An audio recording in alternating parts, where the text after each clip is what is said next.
அனைவருக்கும் வணக்கம். இன்றைக்கு இந்த பதிவுல மாயமான் என்ற சிறுகதையை பற்றி தான் பார்க்க போறோம். அப்பாவு செட்டியார் சைக்கிள்ல வந்து ஜம்முன்னு இறங்குனாரு. அவரோட வருகைக்காக காத்துக்கிட்டு இருந்த கிராமத்து இளைஞர்கள் சைக்கிளின் பக்கம் நெருங்கி ஹேண்ட்பாரில் சொருகி இருந்த தினப்பத்திரிகையை உரிமையோடு எடுத்து உலக விஷயங்களில் மூழ்க ஆரம்பித்தார்கள். செட்டியார் சைக்கிள் ஸ்டாண்டை போட்டு நிறுத்திவிட்டு இந்த பக்கம் திரும்பினார்.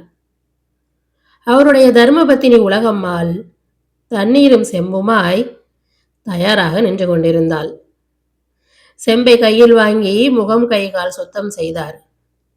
இதற்குள் அவருடைய மகன் சிவக்கொழுந்து கடையிலிருந்து இறங்கி வந்து சைக்கிளில் உள்ள சாமான்களை ஒவ்வொன்றாக இறக்கி கடைக்குள் கொண்டு போனான்.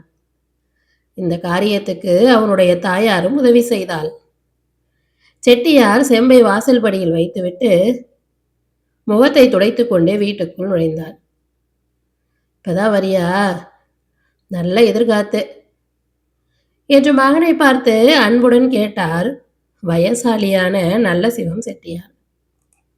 ஆமா, கைலாசத்தை எங்க காணோம் என்று தன் சின்ன மகளை கேட்டார் செட்டியார். பள்ளிக்கூடத்துல இருந்து இப்பதான் வந்து காப்பி சாப்பிட்டது. வெளியே எங்காச்சும் விளையாட போயிருக்கோம் என்றார். கருப்பட்டி சிப்பம் என்ன விலை? பையன் இன்னைக்கு 7 ரூபா போட்டு தள்ளிட்டான் என்று சொல்லிக்கொண்டே பாக்கெட்டில் இருக்கும் கச்சாத்துகளை எடுத்து வைக்க ஆரம்பித்தார். செட்டியாரின் தாயார் வடிவம்மாள் 2 டம்ளர்களில் காப்பியை கொண்டு வந்து வைத்தார். சாப்பிட்டு முடித்ததும் கச்சாத்துகளையும் ரூபாய் நோட்டுகளையும் ஒழுங்கு பண்ணி தன் மனைவியிடம் கொடுத்து பெட்டியில் வைக்க சொல்லிவிட்டு கடைக்கு முன்னால் பேப்பர் படித்து கொண்டிருந்தவர்களிடம் வந்தார். என்னையா, கோவில்பட்டியில என்ன விசேஷம் என்று அருகில் இருந்த ஒருவர் சாதாரண வழக்கமாக கேட்டார் செட்டியாரை பார்த்து. இன்னைக்கு என்ன, அங்க ஒரே கூட்டம், ஜே ஜேன்னு. கூட்டமா? அப்படி என்னையா விஷயம்? நாசமா போச்சு, இன்னைக்கு சுதந்திர தினம்ல என்று பூரிப்போடு சொன்னார் செட்டியார். இதற்குள் பேப்பரை பார்த்து கொண்டிருந்த ஒரு இளைஞர் தொண்டையை கடைத்துவிட்டு சத்தம் போட்டு செய்தியை படிக்க ஆரம்பித்தார். எல்லாரும் தங்கள் பேச்சுகளை நிறுத்திவிட்டு கவனமாக கேட்க ஆரம்பித்தார்கள். மழை இல்லையேன்னு இனி விவசாயிங்க கவலைப்பட வேணாம். புஞ்சை பகுதியில் உள்ள விவசாயிகளுக்கு சர்க்கார் கிணறு தோண்ட ஒரு கிணறுக்கு 400 ரூபாய் இனாமா கொடுக்கறாங்க.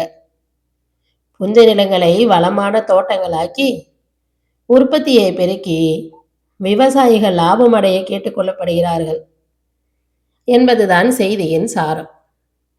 இந்த செய்தி அங்கிருந்தவர்களுக்கு ஆச்சரியமாக இருந்தது. இனம் புரியாத சந்தோஷம் உண்டானது. ஆனால் அவர்களுக்கு நம்ப சிரமமாக இருந்தது. செட்டியாரை தவிர வேறு யாரும் அதை நம்பவில்லை. இது என்னையா வேடிக்கையா இருக்கு? இது நெசந்தானா? நெசமாவது ஒன்றாவது எல்லாம் பேப்பர்காரன் விர டூப்பு. சச்ச, அப்படியெல்லாம் இருக்காது. இதில் ஏதாவது கொஞ்சம் நெஜமும் இருக்கும். நீ ஒன்று, உமக்கு இன்னும் பித்தம் தெரியல போல இருக்கே. யோ, எதையும் பட்டுன்னு நிராகரிக்கப்படாது. பேப்பர்காரன் பொய்யாவா போடுவான்? ஐயோ, என் தலையில் எடுத்தா? ஆனானப்பட்டவனுக்கெல்லாம் கடனே இல்லைன்ட்டானே. இனாமா கொடுக்க என்ன தெருவுலையா கிடக்கு? செட்டியார் இதையெல்லாம் பார்த்தார். ராமசாமி, அதை இப்படி கொண்டா என்று வாங்கி அதை தானே படித்தார். என்ன இருந்தாலும் மற்றவர்களால் அதை நம்ப முடியவில்லை. அவர்களுடைய வேதமையை நினைத்து செட்டியார் மனசுக்குள்ளேயே சிரித்துக் கொண்டார். அந்தி பயங்கி எழுந்து மறையும் நேரமாகிவிட்டதால் அந்த கோஷ்டி இது சம்பந்தமான பேச்சை பேசிக்கொண்டே கலைய ஆரம்பித்தது. செட்டியாரும் வீட்டுக்குள் வந்தார். வீட்டு முற்றத்தில் கிழவர் குளித்துக் கொண்டிருந்தார். வடிவம்மாள் அவருக்கு முதுகு தேய்த்து கொண்டிருந்தாள்.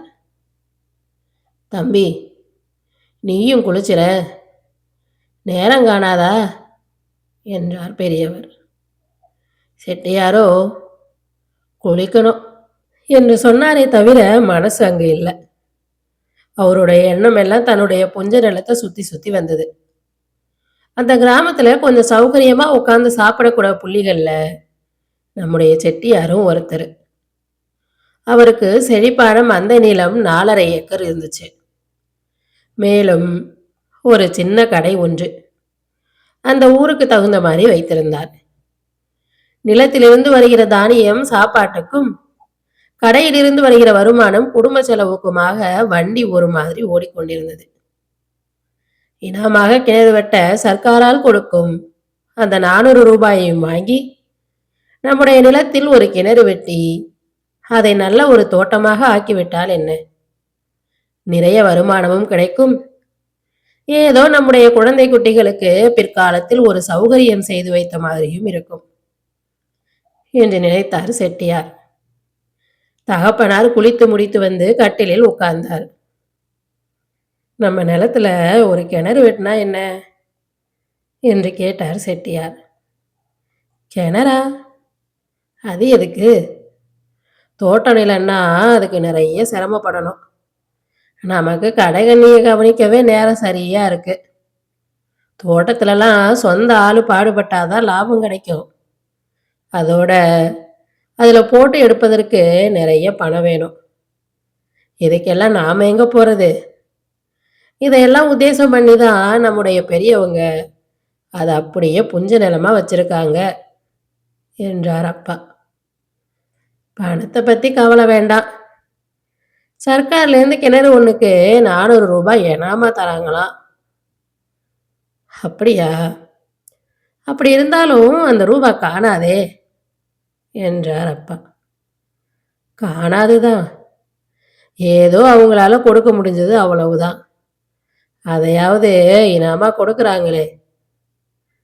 இனாமா ஒன்றும் கொடுக்க வேணாம், கடனாவே கொடுக்கட்டும். குறைஞ்சது ஒரு 2000ஆவது கொடுக்கட்டும். நீண்ட கால தவணையில 10 இல்லைன்னா 20 வருஷத்துக்குள்ள அதை நாம திருப்பி கட்டிடலாம். இது என்னப்பா நீங்க சொல்றது வேடிக்கையா இருக்கு. நம்ம தேசத்துல எத்தனை கிணறு வெட்ட வேண்டி இருக்கும்? எவ்வளவு தொகை ஆகும்? அவ்வளவு தொகையும் அவங்களால கொடுக்க முடியுமா? இனாமா கிடைக்கிற 400 ரூபாயை வச்சுட்டு தான் தோண்ட வேண்டியது. மீதியை எப்படியாவது போட்டு சரி கட்ட வேண்டியதுதான். 10ம் 10ஆவதுக்கு கொஞ்சம் கடன் வாங்கினா வர மகசூல்ல கட்டிவிட்டா போச்சு என்றார் செட்டியார். என்னமோப்பா, உனக்கு தைரியம் இருந்தா செய். எனக்கும் இத்தனை வயசாகுது. ஒருத்தங்கிட்ட கடன்னு கையை கட்டி நின்னதில்லை. கடவுள் செயலால நமக்கு அப்படிலாம் வராது என்று சொன்னார் பெரியவர். சர்க்காரிடமிருந்து ரூபாய் வாங்குவதற்கு வேண்டிய ஏற்பாடுகள் எல்லாம் செய்யப்பட்டன.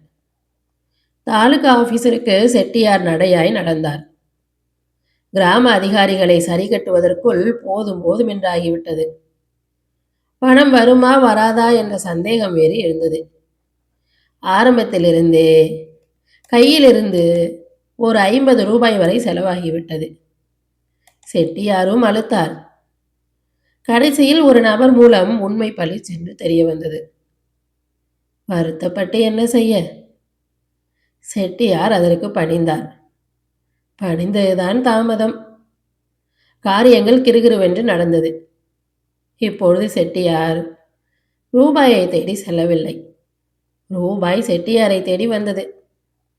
ஆனால் எண்ணி பார்க்கையில் அவருடைய கைக்கு கிடைத்தது 300 தான்.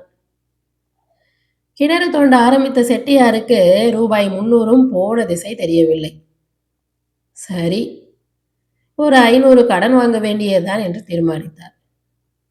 ரூபாய்க்கு பக்கத்து ஊரில் உள்ள முதலாளி ஐயாவ நாயக்கரிடம் போவது என்று முடிவு செய்தார். காலையில் எழுந்து முடிக்க வேண்டிய ஜோலிகளை எல்லாம் முடித்துவிட்டு ராகு வேளையை போக்கி நல்ல நேரம் சகுனங்கள் எல்லாம் பார்த்து நாயக்கருடைய வீட்டுக்கு வந்தார் செட்டியார். அப்போதுதான் நாயக்கர் குளித்து முடித்து வேஷ்டியை கட்டிக்கொண்டு நாமம் போட நின்று கொண்டிருந்தார். செட்டியாரை பார்த்ததும், மருமக பிள்ளை, வாங்க வாங்க, என்ன வழி தப்புனா போல இந்த பக்கம் வந்திருக்கியே, இப்படி உக்காருங்க என்று உபசாரம் செய்தார் நாயக்கர். செட்டியார் தன்னை தேடி வந்த காரியம் இதுவாகத்தான் இருக்கும் என்று யூகித்தும் ஒன்றுமே தெரியாது போல் பேசினார். ரூபா வேணுமுன்னா அதுக்கு என்ன, தாராளமா வாங்கிட்டு போ மருமகனே, உனக்கு இல்லாத ரூபாயா என்றார் நாயக்கர். செட்டியாருக்கு உச்சி குளிர்ந்து விட்டது. ரூபாய் கிடைத்து விட்டதாக செட்டியாருக்கு எண்ணம். 4.5 ஏக்கர் நிலம் கிடைத்து விட்டதாக நாயக்கருக்கு எண்ணம். இன்னைக்கு என்ன புதன்கிழமையா? சரி, நாளைக்கு வந்து வாங்கிட்டு போ என்றார். மறுநாள் நோட்டு எழுதி நேரடியாக இருந்தது. ஸ்டாம்பின் மீது கையெழுத்தை போட்டுவிட்டு செட்டியார் நோட்டை வாசித்து பார்த்ததும் திடுக்கிட்டார்.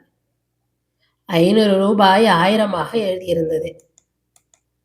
மாமா, இது என்ன இப்படி என்று தயங்கினார் செட்டியார். அதுக்கு என்ன மருமகனே, இதெல்லாம் ஒரு சம்பிரதம் தானே, எவ்வளோ எழுதுனா என்ன என்றார் நாயக்கர். வட்டியும் 1க்கு 1.25 போட்டிருக்கீங்களே. நாயக்கருக்கு சிரிப்பே வந்துவிட்டது. ரூபா சரியா இருக்கிறதான்னு பார்த்துக்கோ என்று சொல்லி 5 100 ரூபாய் நோட்டுகளை எடுத்து 2-3 தரம் எண்ணி செட்டியார்கிட்ட கொடுத்துட்டு தன் தலையை தடவி கொண்டார் நாயக்கர். இது அவருடைய ஒரு பழக்கம். கடன் வாங்கியது வீண் போகலன்னு செட்டியார் நினைச்சாரு.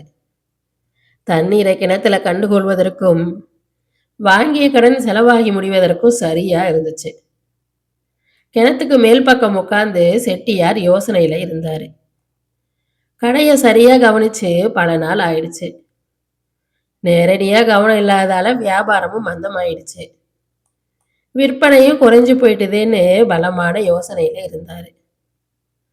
கல்ல சம்மட்டியால அடித்து உடைக்கிற ஓசையும் கம்பியில் இடைவிடாமல் விழும் சுத்தியலின் ஒளியும் கிணற்றுக்குள்ளிருந்து கேட்டுக்கொண்டே இருந்தது. கிணத்துக்குள்ள இருந்து நல்ல தண்ணி, நல்ல தண்ணி என்ற குரலை கேட்டு திரும்பினாரு செட்டியாரு. சப்தங்கள் எல்லாம் நின்றன. அடிச்சது யோகம், இப்படி இல்லை இருக்கணும். சரியான தண்ணி, இப்படி தண்ணி இந்த பக்கத்திலேயே கிடையாது. செட்டியார் வேகமாக கிணத்துக்குள்ள இறங்கினாரு. ஒரு வாய் தண்ணீர் கையினால அள்ளி குடிச்சாரு. அவருக்கு உண்டான சந்தோஷத்துக்கு அளவே இல்லை. நம்ம பிடிச்ச பீடையெல்லாம் இன்னோட ஒழிஞ்சு போச்சுன்னு நினைச்சாரு. ஊறுன தண்ணி நல்லதாக இருந்ததே தவிர 1/2 ஏக்கர் மகசூலுக்கு கூட பத்தலை. கிணத்துல கூலி வேலை செய்கிறவங்க எல்லாம், முதலாளி, தோண்டினது தோண்டினீங்க, இன்னும் ஒரு 2 கஜம் தோண்டுவதற்கு யோசிக்கலாமா? கையோடு கையா செஞ்சு முடிச்சுட்டா நல்லது. யானையை வாங்கிட்டு மணி வாங்கிறதுக்கு யோசிக்கலாமா என்று சொன்னார்கள். செட்டியார் சிரித்து கொண்டார்.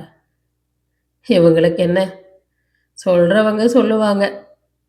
மாட்டோட புண்ணு வேதனை காக்காவுக்கு எப்படி தெரியும் என்று நினைத்தார் செட்டியார். ஆனாலும் இவ்வளவு பாடுபட்டு தோண்டியும் பிரயோஜனம் இல்லாமல் போதேன்னு நினைச்சாரு. வீட்டிற்கு சென்ற செட்டியார் தன் மகன் சிவக்குழந்தை அனுப்பி தன்னுடைய கிணத்திலிருந்து ஒரு குடம் தண்ணீர் எடுத்து வர சொன்னார். வீட்டில் இருக்கவங்க எல்லாம் தண்ணீரை சாப்பிட்டு நல்லா இருக்குதுன்னு வியந்தாங்க. நல்ல சிவ செட்டியாருக்கு மாத்திரம் தண்ணீர் ருசிக்கல. இதற்குள் இந்த நல்ல தண்ணி விஷயம் தீ மாத்தி ஊருக்குள்ள பரவிடுச்சு. ஆண்கள் செட்டியாரின் யோகத்தை பத்தி பேசினாங்க. பெண்கள் தண்ணீர் எடுக்க கிணத்துக்கு படையெடுத்தாங்க. தண்ணீரோட அருமை அவங்களுக்கு தானே தெரியும். இதை தெரிஞ்சுக்கிட்ட செட்டியாரு ரொம்ப பூரிச்சு போனாரு. செட்டியாருக்கு இப்போ 2 பிரச்சனை தான் இருந்தது. ஒன்று ஒரு ஜோடி காளை மாடு வாங்கணும், கிணத்தை இன்னும் ஆழப்படுத்தணும். இதை தகப்பனார்கிட்ட சொன்னார். மகனே, உனக்கு என்ன தோணுதோ அப்படியே செய்யு, கடவுள் விட்ட வழி என்று கூறிவிட்டார். திரும்பவும் நாயக்கர் வீட்டுக்கு போனாரு செட்டியார். விஷயத்தை தெரிஞ்ச நாயக்கர் மிகவும் சந்தோஷப்பட்டாரு. மாப்பிள்ள, குடி தண்ணிக்கு கஷ்டப்படுற ஒரு ஊரில் இப்படி ஒரு நல்ல தண்ணி கிடைக்கிறதே பெரிய விஷயம் இல்லையா என்று பாராட்டி விட்டு, சரிதான், கவலைக்கு மாடுகளும் அதுக்கு வேண்டிய சாமான் போக்குவரத்துகளும் வேணுங்கிற, கிணத்தை வேற இன்னும் ஆழப்படுத்தணும்னு சொல்கிற, இதுக்கெல்லாம் குறைஞ்சது 1000 ரூபாயாவது வேணுமே, என்ன செய்ய போற என்று கேட்டார். என்ன மாமா, அதுக்கு தானே உங்ககிட்ட வந்திருக்கேன். நீங்கள் தான் அதுக்கு ஒரு வழி செய்யணும். நீங்கள் என்ன சொல்கிறீங்களோ அதை நான் கேட்குறேன் என்றார் செட்டியார். நாயக்கர் ஏதோ மனசுக்குள் தீர்மானிப்பது போல பாவனை செய்து தன்னுடைய பார்வையை வேறு பக்கம் திருப்பி தீர்க்கமான குரல்ல சொன்னார்.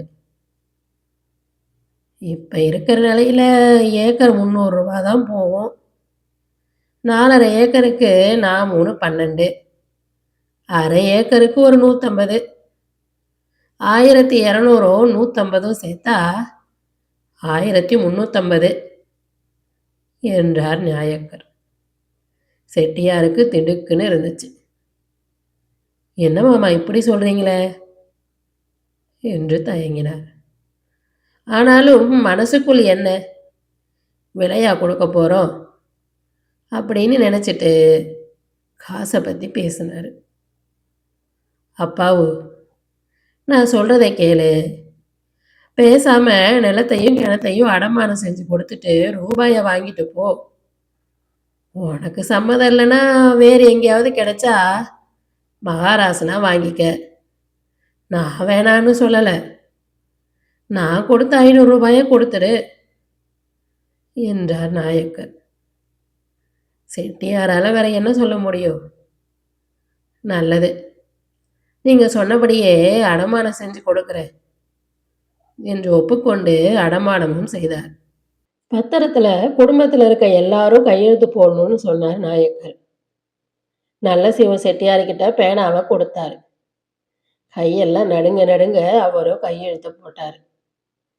செட்டியார்கிட்ட பேனாவை கொடுத்தாங்க. தனக்காகவும் மைனருக்காகவும் எழுதி கையெழுத்து போட்டாரு.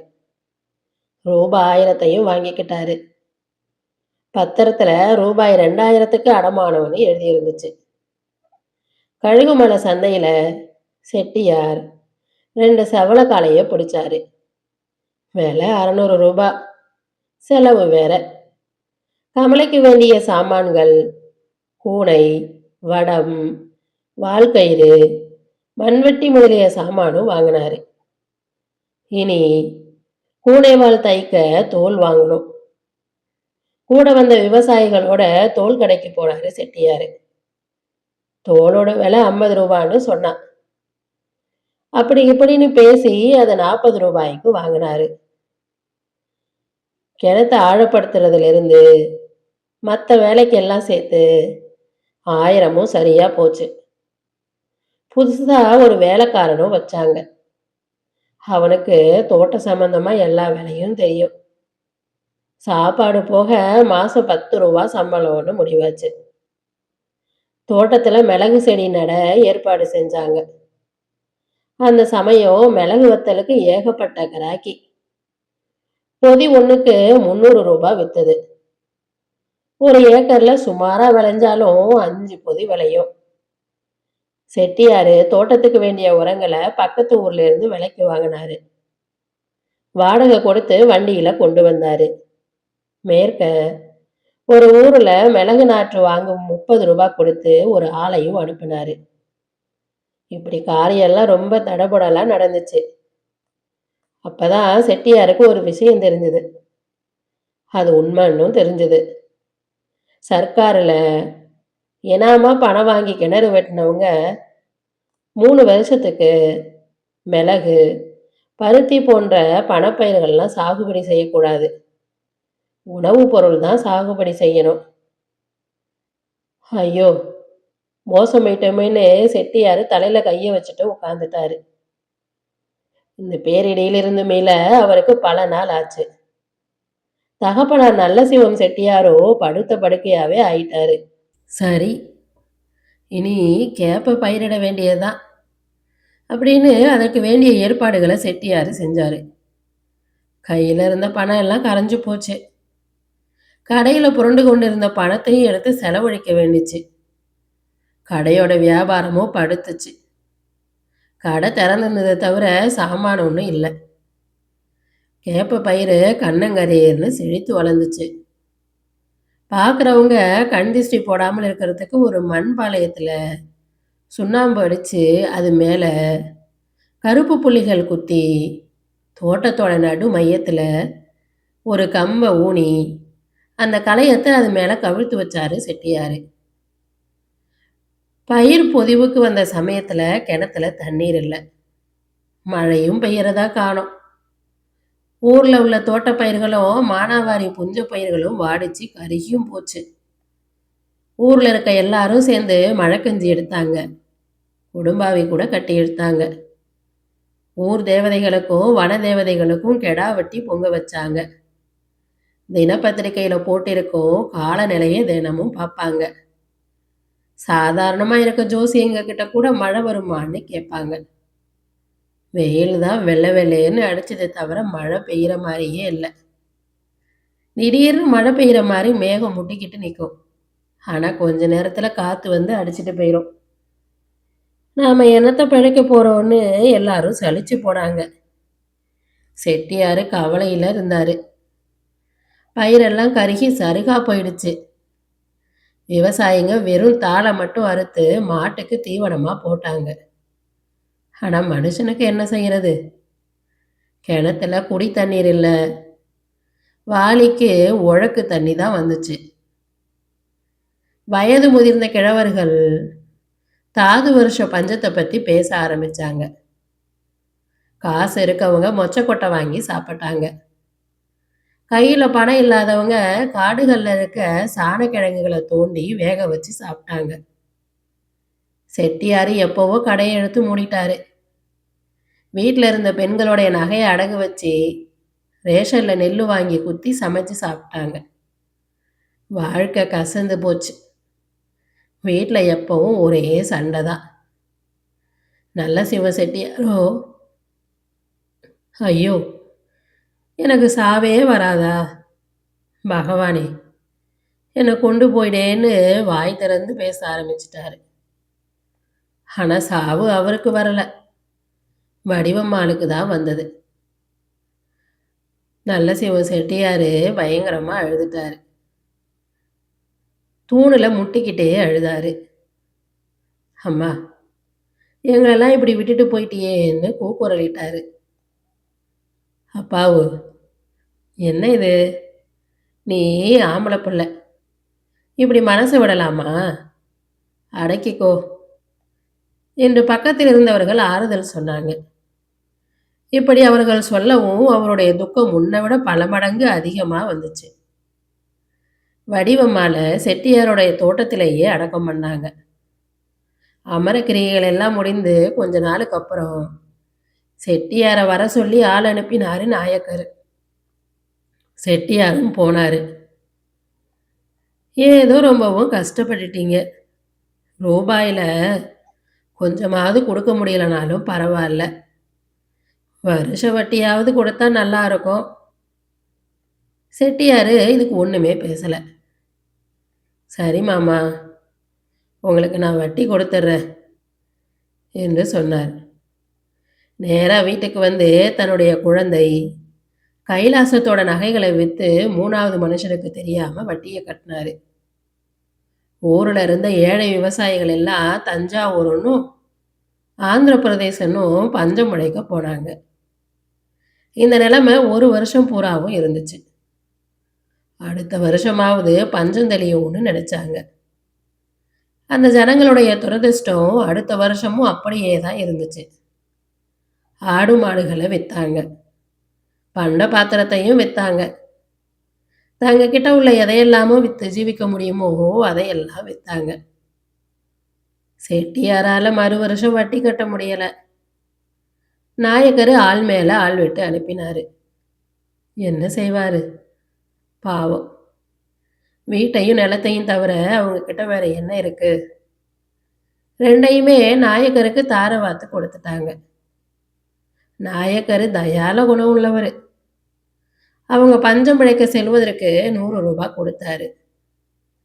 செட்டியாரு குடும்பத்தோட புறப்பட்டாரு. தாம் பிறந்து வளர்ந்த அந்த கிராமத்தை விட்டு, தவழ்ந்து விளையாடிய அந்த மண்ணை விட்டு புறப்பட்டாரு.